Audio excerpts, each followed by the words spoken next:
Hello, and welcome to the Everyday Business Problems Podcast. I'm your host, Dave Crysler. Each episode, we talk to business leaders and subject matter experts to learn about the challenges they've overcome and the challenges they still face. You'll hear fresh insights, real talk, and get inspiration to grow your business. Hey everybody, so excited to be welcoming Jesse Safir to the podcast today. Jesse is the owner of ABG Print, which is a business that he acquired in 2019. ABG is a commercial printing company servicing the needs of financial firms and Fortune 500 companies for marketing materials, conferences, and events. Jesse, thanks so much for coming on the Everyday Business Problems Podcast. Awesome. Happy to be here. Thanks, Dave. Appreciate it. Yeah, man. I'm really excited to talk to you. I think you've got a tremendous story in terms of not just acquiring this business, but navigating the trenches of COVID and coming out of the other side of that. You had a pretty significant interruption, as many businesses did, but, would love to just start the conversation off by understanding, what was the attraction to print? Walk us through, kind of those early days of the acquisition, what it was like, what drew you into it, and why ABG? Sure. So, first off, I was not specifically looking for a print business, but I was looking for a business that had attributes that ABG certainly had. Recurring revenue, a B2B business, a professional services business, or, light custom manufacturing, which in many ways has elements that overlap with professional services. I was focused on a business that had stable cash flow over a long period of time, and honestly, a business that could survive downturns, right? So ABG, when I looked at it, had been still true, has been around since 1992, went through 9/11, went through 2008, and I made the acquisition in 2019. I was interested in stable, long-term clients with deep pockets, right? Because small businesses are hard enough to run if you have to worry about your clients going out of business, or you have to worry about instability in the business model and other issues like that, or instability in suppliers, or instability in all the other things that can disrupt you. It makes it that much harder. So the name of the game when you're acquiring a small business, in my case, was all about risk limitation, right? Can you control the downside? As it turned out, no, but at least that was the thought coming in, right? Yeah. And so everyone kind of knows the COVID story, not particularly ABG, but everyone has their own. But, a complete cessation of all business economic activity in New York City was not something I projected. And so we were obviously affected by that. But, particular to the, why I looked at print, in certain areas within print, not all, right, the margins are pretty good. There's a lot of fragmentation. There is a lot of recurring revenue. And it is almost, it's certainly unsexy, but it's almost a forgettable need, right? A lot of our clients, they need what we do. They want great service. I like to say they want professionalism, convenience, and reliability, right? That's really what our clients are focused on. And that's really what we try to serve for them. And that's very different than, for example, I was never looking at a printing business like black and white billing statements for a utility company, or packaging for cannabis distilleries. Both potentially great businesses, by the way.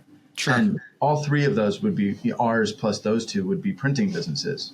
And so you could look at them through the lens of all three are printing businesses. But in my eyes, it's real for a printer, especially. It's like the underlying industry is really what you're looking at, not necessarily the actual print business. It's almost like if you and I had software companies, we both have developers, we both have sales teams. But if I'm selling software to funeral homes and you're selling software to event planners, really you're in the event planning business and I'm in the funeral home business, right? Yeah. Yeah, no, it makes total sense. I think one of the things that, has kind of struck me, we've had a few conversations now, but I think one of the things that really strikes me about your story and how you looked at ABG and the work that you guys have done and continue to do, and I think look towards growing, it really does get into, more of a service model and takes the print component where a lot of, diehard printers, if you will, it's an industry that's been around for so long that there are a lot of folks that, have ink in their veins, so to speak. But I think one of the things I really appreciate how you look at this business is that, for me, it's kind of like print 2.0, and I say that because it really is a service business, and what you are satisfying from the service perspective, especially in your niche, right? You're in New York City, you are, in the thick of things, you're servicing clients that have high visibility, high expectations, and very short time frames in terms of turnaround. And a lot of traditional kind of diehard printers would look at that and say, like, what you all do, that's impossible, right? How do I staff for it? How do I, put systems in place? How do I ensure, kind of reliability in a scenario that seemingly is completely unpredictable? Right? Mm-hmm. Because you could get a call tonight at midnight and have to produce, 300 PowerPoint decks to be delivered across town for 8 a.m. tomorrow morning, right? That's reality. So talk a little bit about kind of this thought around, print 2.0 and how your background is kind of influenced, yes, it's a print business, but we're really building a service bureau to build relationships with these high profile clients.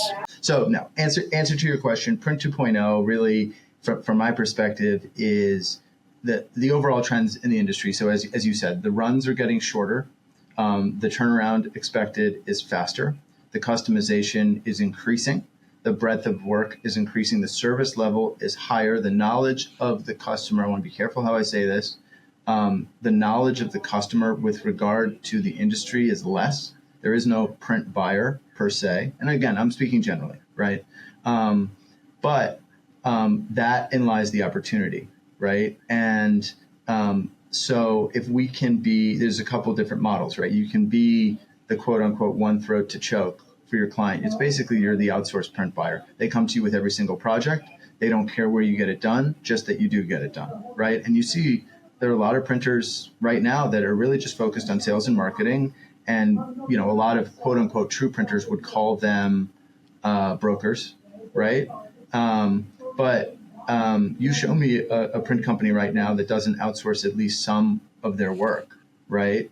And, I'll be shocked, right? Unless they're true trade. And so on one hand, right, for Print 2.0, you're seeing some consolidation of like core trade capabilities, right, where they're not even interested in the end customer, understandably so. They just want process, right? And then on the other side, you have folks like us where what our core business, we do exclusively in-house because we have to and we need all the control, right? But at the same time, we're also selling a full package suite to our clients of many capabilities. And, if they need 900 square feet of vinyl wrap printed and installed, it maybe doesn't make sense to do that in 5,000 square feet in New York City, let alone have an on-staff install team, right? But at the same time, if it's part of an event where they're also having 500 brochures, they don't want to go to two different vendors. So to me, Print 2.0 is understanding the core need of the client and being able to solve it from a service standpoint, right? And optimizing for the best production with the highest level of control. Sometimes that control absolutely has to be internal, right? We will always be a quote unquote true printer in the sense that we'll never be a full brokered model, right? And right now, month to month, I'd say the lowest we'd ever been is 75% of the work is in-house, and in a typical month, 90 to 95% of the work is done in-house, right? But, having the ability to have a full supply chain to serve the needs of the client is critical, as well as a staff that understands that you don't get clean specs, right? You get challenges that you have to solve for the customer, but that's the value, right? Yeah. I will say the counter to that is that in Print 2.0, the costs and pricing have to reflect that work, right? So if you are thinking simply cost plus build up, right? Client asks for 500 flyers, I give 500 flyers, right? Fine. But if client says, hey, I need some marketing materials, what options can you show me? I need some design help with it. I'm not really sure what size, what is bleed, what paper, what stock should this go on, right? And you have a model that says, I charge for per unit. You were taking on a ton of expense on the customer service side to walk them through that challenge, to go from first call to specs, right? That somehow needs to be reflected in pricing. And I think what a lot of printers struggle with is where to capture that pricing. Because if you put it in production, you're just going to get comped, oh, you sell expensive flyers for somebody else. And if you put it as an admin fee, right, not all clients are equal. We're going to get some specs from clients that are pristine and ready to go, right? And we're going to get some not even specs, just an idea from a client that reaches out and says, hey, I want to work on something, right? And flyers is a bad example because that's it's tangible, but it's, now imagine it's a PR box or a promotional box, or imagine it's a conference or an event where there's 15 to 30 different products for the client. And so I think Print 2.0 and why it's becoming a service industry is it's the effort around going from the client general sense of what they want to clearly defined specs, but then finding a way to price for it that makes sense with the client need, so that they don't go back to their procurement and say, we spent $2 per flyer, when they didn't. They spent $1.50 effective per flyer on thinking about solving their challenge and design, and they spent 50 cents a flyer, which is much more market if they had procured it after the fact, right? And I think a lot of printers are deciding where they want to live in that customer journey, right? In that classic buyer's journey, right? And, I can tell you from the perspective of ABG, we're white glove, right? We want to start as high up the food chain as you want to start. You want to start just having a conversation on marketing? Let's have a conversation on marketing. Let's not even get to print yet, right? Yeah. And not always true, but to some degree, the higher up in the food chain or the higher up in the strategic process you go, the more margin there is, right? Yeah. Not always true, but often true. And I think a lot of printers that are upset with margins or in the race to the bottom, or calling it commoditized industry, they're kind of solving for the last mile, right? And sometimes you can do that, and sometimes there are niche examples where there's successful printers that run great businesses that are really tight on process and manage expenses very well, or consolidate and just have a ton of scale around that concept. But I think that certainly on the small business side is getting harder and harder to do. Yeah, no, I completely agree. It's, again, I think that's why I appreciate the way that you've approached, ABG, and maybe some of that's a bit of a carryover, with some outside influence from you. But, It's appropriate because at the end of the day, we as business owners define where that value starts. We're the ones that understand what value we bring. And then it's a matter of trying to find alignment with the clients that you serve.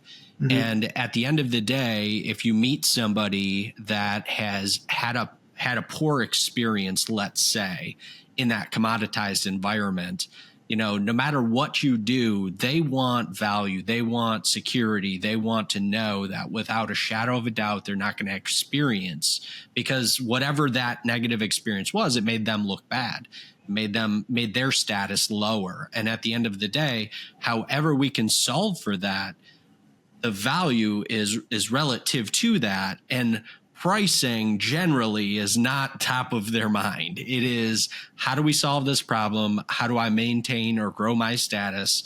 And, let me know what that cost. What's the investment I need to make in order to do that? Right. So it's a different conversation. And I think whether we talk specific about print or SMB in general, a lot of folks are really challenged with that because they look at themselves as a commoditized, product, service, offering.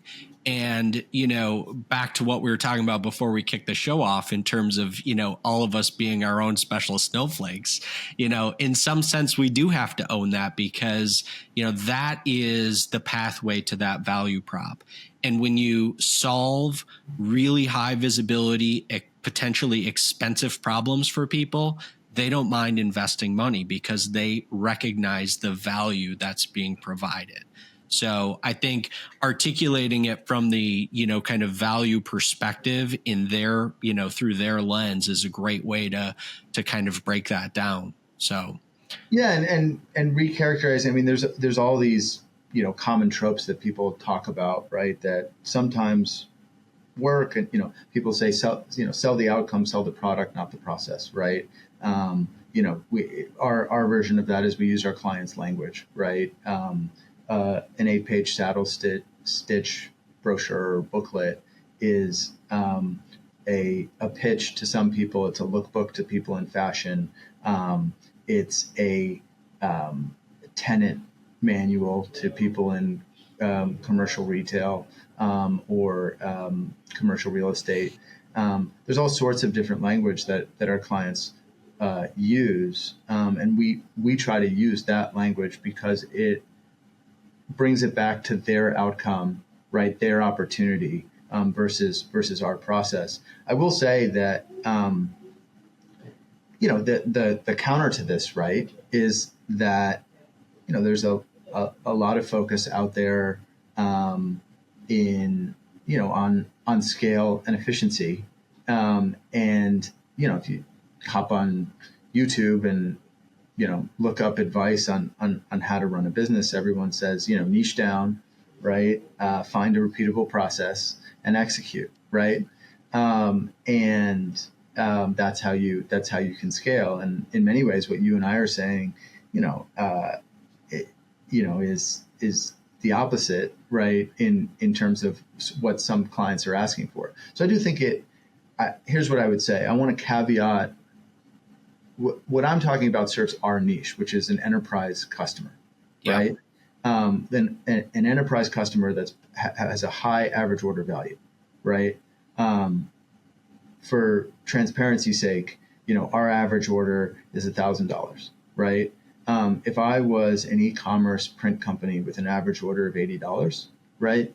What we're describing is not at all either the approach or the focus I would potentially have, right? And so I do think that it is germane to know kind of what your core customer and what your order looks like, right? And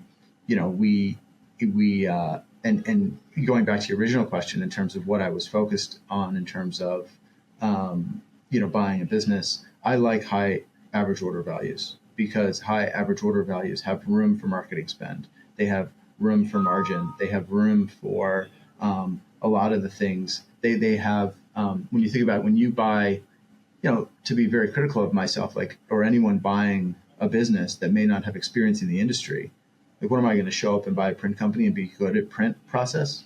I mean, you have to be kidding, right? You've been in print for 25 years. You've forgotten more than I'll ever know in print, right? So the idea that I would come in and have a better process would be foolhardy. And so if I'm attacking something that has a low average order, right, and trying to eke out margin there, right, I'm going to get smoked, right? Yep. And so that's the other piece of, particularly why ABG and why, I'd be interested in a higher average order value. The other interesting thing you brought up, I was thinking about this is, people talk about a lot of dentists have bad teeth, a lot of doctors smoke, right? Why is it that print companies are so bad at marketing? Like, they're just so bad, right? And, we're no different, right? We're getting better at marketing, and we have a good team that we work with.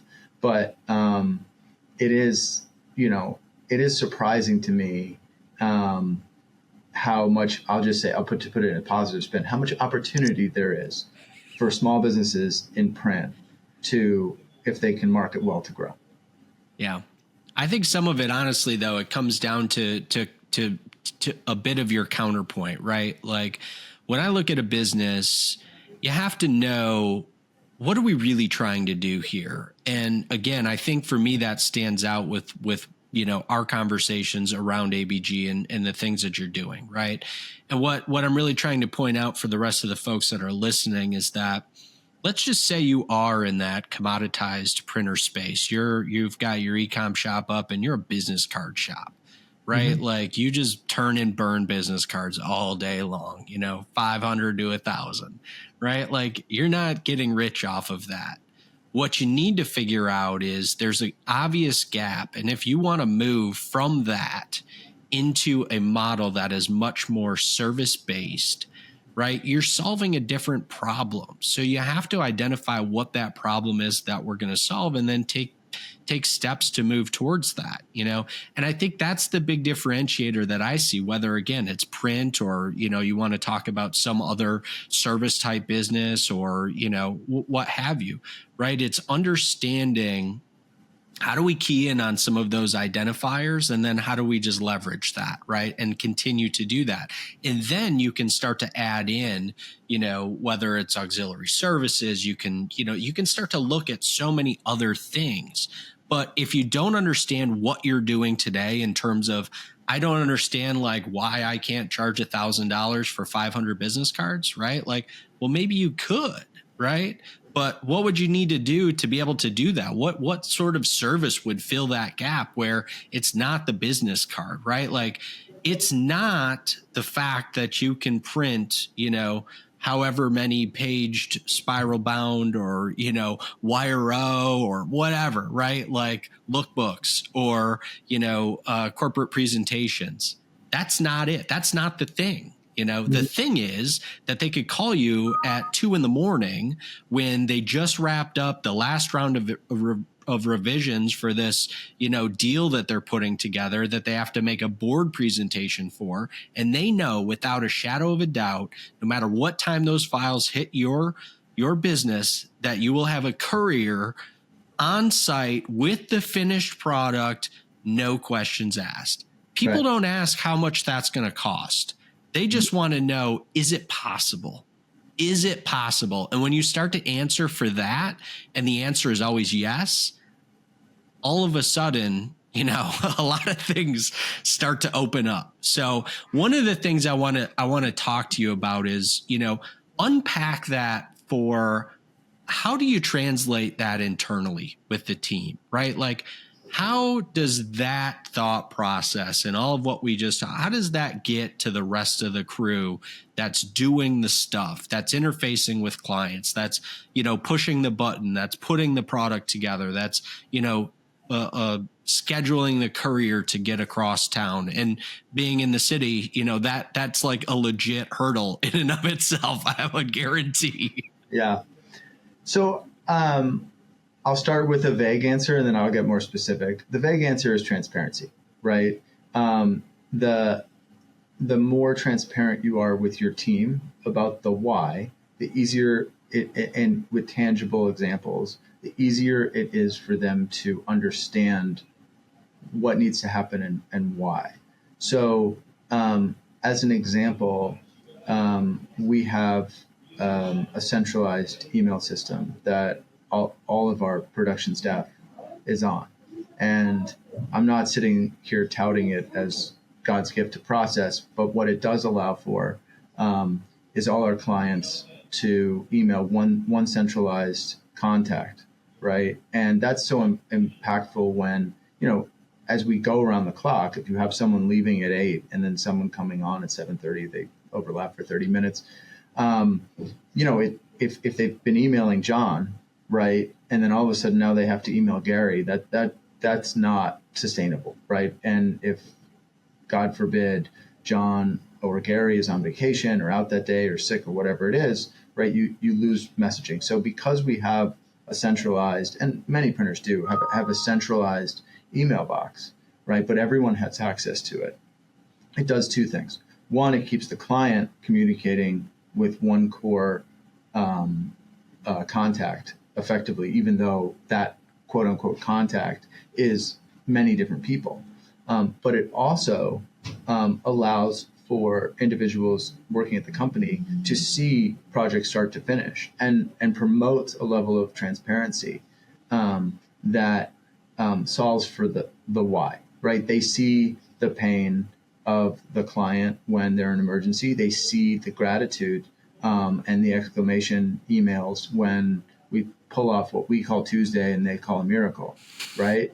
And I think that certainly goes a long way, right? In terms of it's not going into a black box, right? And hey, a production team is just working on a file and they don't understand the outcome. Now, I'm not saying our customer service reps or the folks that work in production for us necessarily have all the connectivity with the client in terms of their strategic why and the implications for the project. But in my eyes, everyone that works for ABG is customer facing, right? Our finance person is customer facing, right? Because they deal with the payables team at our clients. Our sales, production, everybody at ABG is customer facing. And when you are customer facing, it makes it easier to understand both the urgency and the need and the why, and promotes a customer-centric attitude, which is so critical if you're going to be service-based. And because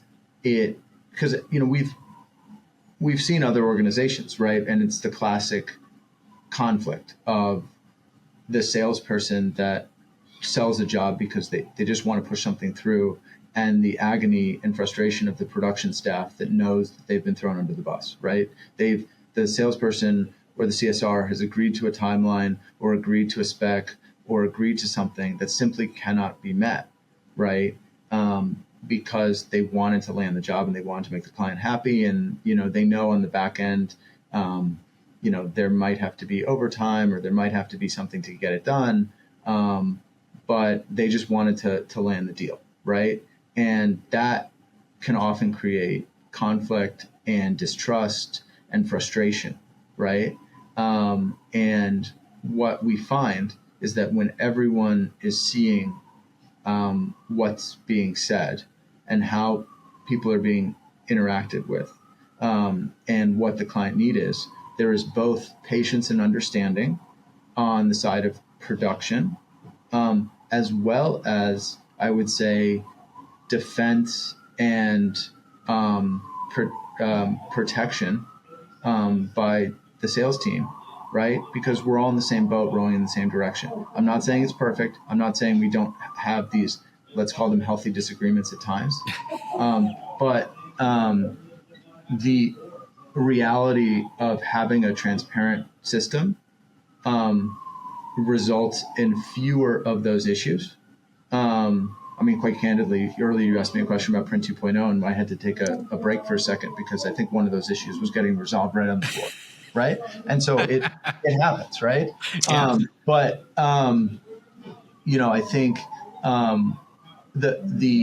in my opinion, the upside of it right, is, it's not like we have production people that don't know what we're charging for a job, right? Everybody knows everything that they could want to. And that results in a lot of autonomy. It results in a lot of knowledge. And it sometimes results in some, big boy, big girl conversations, right? Yeah. Hey, why did we charge this for this job? Right. I'm happy to sit down with someone in production who sees that we did a job for 50% discount, right? Versus they see it, we did a job for 30% rush charge, right? They may not understand why the exact same job had two totally different prices on it, right? But I'm happy to sit down with them and talk about it. And the answer is not, what do you care? Just get the job done, right? You're in production, Yeah. right? That is the exact opposite of the way we think. And that does require more training. It requires more education. And it requires patience in both management and longer explanations.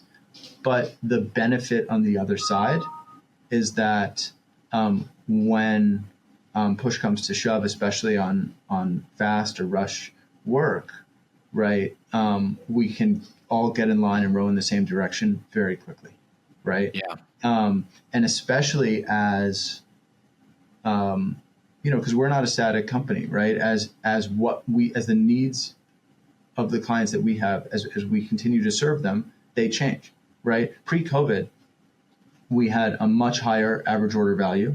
We had fewer jobs that were priced higher and larger, right? And the entire organization has experienced us take on 300% more total jobs, right? At a time when, revenue is kind of, it's come back, but it's not, we certainly, have not seen a 300% increase in revenue. So the implication is it's smaller, more jobs, right? And if the production team didn't see that, they would just see we're doing more work. They wouldn't know why. They wouldn't know the implication of it. And conversely, if the sales team didn't interact closely with production and know that all those emails were closely guarded, closely watched as well, they would maybe not have an understanding for, hey, revenue is where it is. Why is production, why do they need more staff? It's like, well, you've tripled their job, right? Yeah. Yeah. To your point, it's about, not just the transparency, but the context that really makes those two things come together. And, the other thing that you brought up, which, I hear a lot of counterpoints to, from other leaders, but, it's the thought process around, you kind of mentioned, well, it takes more time, it takes more training, it takes, a bit more experience and maturity from not just an onboarding, but like an ongoing perspective. And, the counterpoint is always, well, if we do all of that, what happens when they leave? Right. And so I want to give you an opportunity to talk about that. I certainly have my feelings on that conversation, but what's your stance in terms of, how this conversation has gone? Because I think, in that scenario, you're at risk to lose some tremendously talented people. But I'm curious, does that ever, weigh on you and sit in the back of your mind in terms of, well, if we don't have this level of transparency and provide this context? So I'd love to get your thoughts on that. My thoughts on that are pretty unforgiving of owners and management. And at the risk of ruffling feathers, I was on the other side. I wasn't always a business owner. I started my career in 2007, and I wasn't an owner until 2019. I think it is incumbent upon ownership and management to create an environment that employees want to work at, right? And that's a holistic compensation, right? Certainly money is part of that, but it's how they feel about their employees. It's how safe or comfortable they feel in the environment. It's how much learning they're getting. It's how much support they're receiving, right? And not everyone wants the same thing, right? And I do two things. So the first thing is we actually are pretty quick to hire, and we're also pretty quick to fire, although I don't really like that word, because what I honestly say to folks that don't fit here is I got some great advice from someone once that said, look, nobody likes the feeling of being bad at their job. And just because you're bad at a job doesn't mean you're bad at all jobs, right? And when we hire someone, I kind of view it as incumbent upon us to help them find a good career. And that may be with us or it may not be, right? And so for the folks that, on Happy Path, for whom it's a great fit with us, what we really focus on, I like to say, I hate sports metaphors, but there's always room in the lineup for a good bat, which basically means, if someone's a good employee, right, you got to find a spot for them, right? And you have to, you also have to, find, help them grow in their career, right? Think about yourself, right? If, what you would want, right? And maybe they don't want to become owners of a small business like I did, but they still want to have a rewarding career, right? We're looking for people at ABG that want a career, not necessarily a job, right? And the reality is some people want a job. That's fine. It's totally, there's nothing against that, right? But for the people that want a career, they have to know that they're being given an opportunity to have a career, right? And I have my own particular pitch related to that at ABG, and more broadly as someone that's looking to buy a portfolio of small businesses. And I think that growth always presents career growth opportunities. But I'll be very honest, we've had a lot of successful folks leave that I've helped them find their next role, right? We had someone in marketing who, candidly, they were going to command a higher salary than we could afford. And while they were great, I said, why don't we help you find another job? And now they're getting paid significantly more somewhere else, not for a printing company. No printing company could afford what they would have commanded. And I'm not sad that we lost a great person. I'm happy that someone that came to work for us, we were a stepping stone for their career, right? And they will continue to flourish. By the way, they've referred us several jobs, which has been great, right? Not that we asked for it or expected that. Amazing how things like that work, right? Right. And we've even had people that we've interviewed that subsequently didn't for whatever reason, it didn't fit with us, right? And they've referred us work. They said, it was really enjoyable talking with you, right? Yeah. And I like, and so, and then within the company, right, in terms of, I think it's my job to make sure that the employees want to stay and work here, right? It's not their job to tell me why, to stay, right? And so as much as I'm in full-time sales to grow the company, I'm in full-time sales to keep great employees and convince them why this is a good organization that they should be a part of. And I take that pretty seriously. I think in fairness to larger organizations, that's harder to do as you increase your headcount, right? But I just don't think there's an excuse for it. Under 30 employees, right? You have to, the hardest thing about running a small business, I really do believe that the hardest thing is the retention of quality human capital, right? And if you can solve that riddle, a lot of the other riddles can get solved. And quite often, it's not like it takes a magic button or software or paying higher than market, right? It just takes, thinking about what those individuals want, right? And talking to them and listening to them, right? And I'm certainly not saying that I get an A+ for this.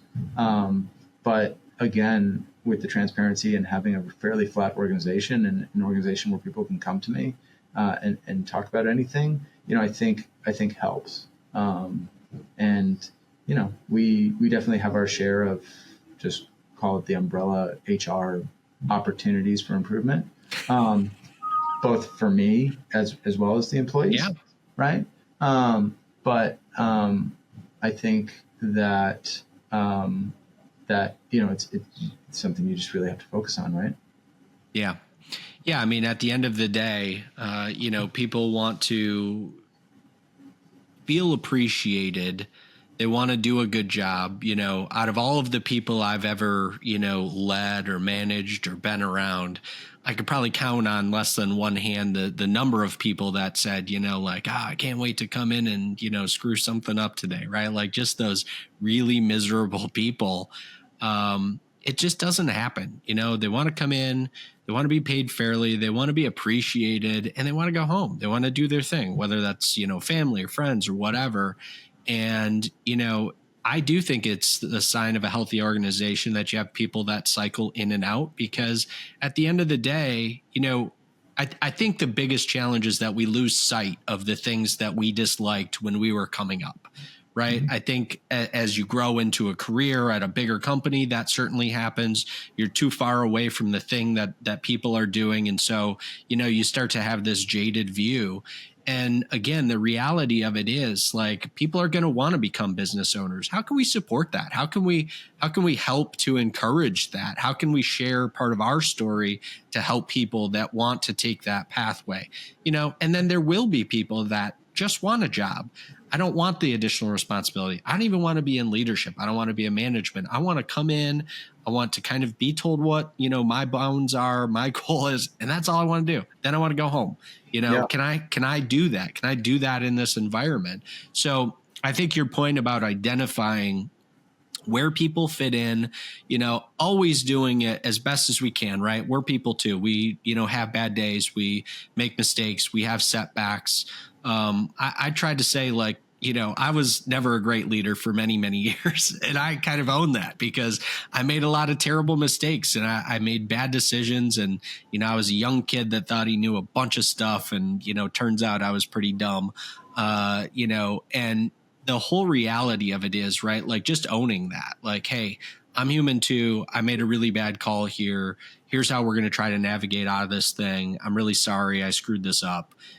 Just being a person, like it's amazing how far that can go when you're leading other people, when you're trying to bring other people along in your story, in your journey, the things you're going after. And, to your point, we're all in sales. We're all selling something, whether it's to our team internally to get them into that mission, whether it's to our clients and getting them to understand the passion and what's the value prop and how can we help and, all of those things. So, it's a never ending journey, man. It's, it's a ton of fun. And, I really appreciate, so much of what you guys have done and the little bit that we've gotten to know each other. So is there, as we kind of wind things down here, is there anything that we didn't get into that you just feel compelled to share with any of the folks out there in terms of, kind of lessons learned through the acquisition, through the pandemic, anything from a leadership perspective?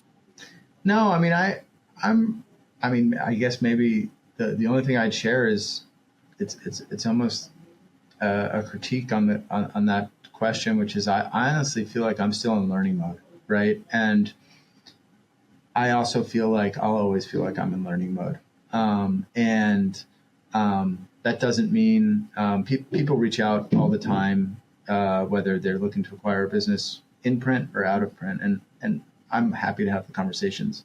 I think in those circumstances, they think that I'm the one giving them advice. But what I really share is that, I'm in learning mode myself. I try to be at all times. And I think that, so I will, makes it a big challenge to post on social because a lot of times I want to increase my social presence, but I'm finding it a challenge to talk about questions I have rather than statements I want to make, if that resonates at all. And but I would say broadly, no, I really enjoy being in learning mode. As we look at ABG, where I just looked at the numbers today. Year to date, we're up 25% in revenue. We're growing. We're coming back strong. We're growing the team. We're making friends with other printers. We're finding that our capabilities fit a lot of what other printers candidly don't want to make their organizations more successful. Yeah. And so, I think I'm very appreciative, and I've said this before, but I'm very appreciative to all the folks in the industry that have been here for a while and have built up a lot of experience, and just how generous they are with their time and knowledge, which guys and girls like me appreciate. And it's fun. I think I'm having a ton of fun doing this. Who knows what the future holds in terms of, we're constantly looking at strategic ways to grow the company, organic ways to grow the company, other ways to move up that buyer's journey, if you will. And, it won't always be, done in a successful way, but we're having fun doing it. And I appreciate the chance to come on your show and talk for a little bit. Anytime, you want to chat again, or, if there's specific stories you want to talk about, happy to do it. But it's a fun ride. Yeah, no, appreciate that. And stay curious. It's the best way, to go about life, whether you're trying to figure out, something in business or your personal life, asking questions and staying open to hearing other people's perspective, and making your own decisions. That's really what it's all about. And so Jesse, thanks so much for coming on the show. For anybody that wants to reach out to you, where's the best place for people to connect with you at? You can always hit me up at LinkedIn. It's just my name, Jesse Safir. If you do, my email is jesse@abgprint.com. I think I'm generally available on those paths, but reach out anytime. Happy to, network with anyone and everyone, whether you own a print company, whether you're looking for work to be performed, or you are looking to get into the industry. I'm happy to chat with anyone. Awesome. Well, thanks so much for coming on the Everyday Business Problems podcast. Thanks so much, Dave. Appreciate it. Thank you so much for listening today. If we brought you any value, please rate, subscribe, and share our podcast. Also, be sure to connect with us on social media by searching @The Crysler Club. Until next week, I'm your host, Dave Crysler.